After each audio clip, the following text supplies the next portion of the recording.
Let me tell you about my experience in helping Franklin D. Roosevelt to create a mastermind which broke the back of the Depression in 1933. Shortly after the President entered the White House, he sent for me to come and go to work for him. We created one of the most outstanding masterminds that this nation has ever known, perhaps. It consisted of both houses of Congress working in harmony with the President, something that never had been done before and never has been done since, probably to the extent that we accomplished it there in 1933. The majority of the newspaper publishers of America, regardless of their political leanings, practically every one of them got behind the President as a result of this mastermind operation which we set up at the White House. And the radio station operators, without any reference whatsoever to their political leanings, they got behind the President and they used the material which I prepared to send out to go over the air. In other words, material that we used to sell the good features of the United States instead of dwelling upon the bad ones. And then the churches of all denominations, I have never seen such a job as they did. The priests and the clergymen of all denominations went into their pulpits and they did a wonderful job of selling the United States of America to the people. Then the leaders of both the major political parties, they crossed party lines. There were no Democrats and no Republicans, no anything else in Congress. They were nothing but Americans helping the President of the United States to bring this country out of chaos. And then most of all, there was a majority of the American people of all political and religious leanings. I have never seen the people of the United States get behind a president so squarely as they did behind FDR in those perilous days of 1933. Now here was a mastermind alliance that served a great purpose at a time of need. And I hope to see the time come when I may contribute my services in building a mastermind alliance that will permanently serve the President of the United States as it did in 1933. Well, let me relate my experience with Franklin D. Roosevelt in the White House in 1933, and will give you a fine indication of how the students of this philosophy may profit by this important principle. First of all, let me define the principle of going the extra mile. It means rendering more service and better service than you are paid to render, and doing it all the time, and doing it in a pleasing, positive mental attitude. When I went to work for the President in 1933, nothing was said at the beginning about how much I was to receive or who was to pay it. And I had been there about 3 months when one day Franklin D. Roosevelt asked me who was paying my salary and how much I was getting, and I said, well, Mr. President, that's something I would like to know myself. I haven't heard anything about it. And we talked on for a little while, and I said, well, now, Mr. President, you know, I have been serving you ever since you were Assistant Secretary of the Navy, and particularly while you were Governor of New York. And you will recall, of course, that up to this time I have never rendered you a bill or asked you to pay me $1 for my services, and I'm not going to start now. But if you insist upon it, suppose you put me on the payroll at $1 a year.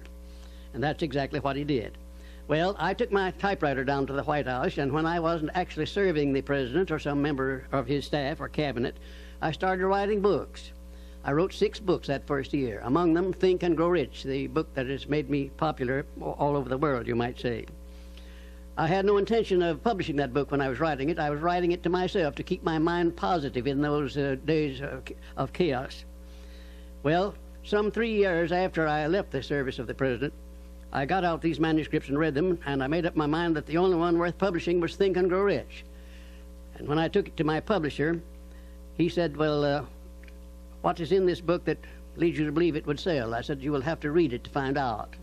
He took it home with him and read it. He had his whole staff read it paragraph by paragraph, and then they took a vote on it, and they voted unanimously that it was the best manuscript that ever came to that publishing house.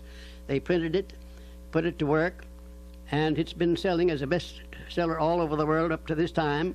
It has grossed over $18 million, and probably will gross many more millions of dollars while I'm still alive. It's been translated into many languages. It was endorsed by Mahatma Gandhi and distributed widely throughout India. It went from there to Brazil, where it was translated into the Portuguese language and is widely distributed throughout Latin America. And I think if you'll stop and consider the wages that I asked, the wages that I received of $1 a year, and the service that I gave for that, you'll recognize what can be accomplished by going the extra mile. Now, let me give you some of the benefits that comes from going the extra mile. Well, it places the law of increasing returns squarely back of one. It brings one to the favorable attention of those who can and do provide opportunities for self-promotion. It tends to permit one to become indispensable in many different human relationships and therefore enables one to command more than average compensation.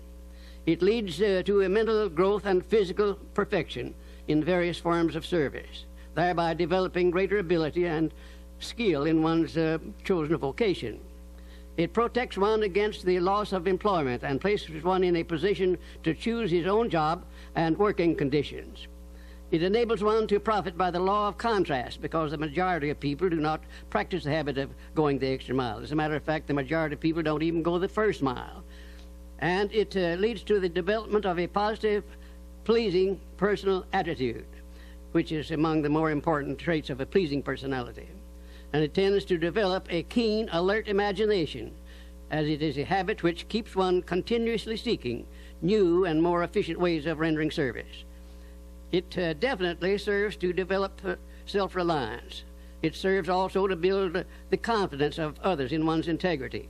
And it is the only logical reason to justify one in asking for a promotion or for more wages, because if a man is not doing any more than he's paid for, then obviously he has no right to ask for more pay.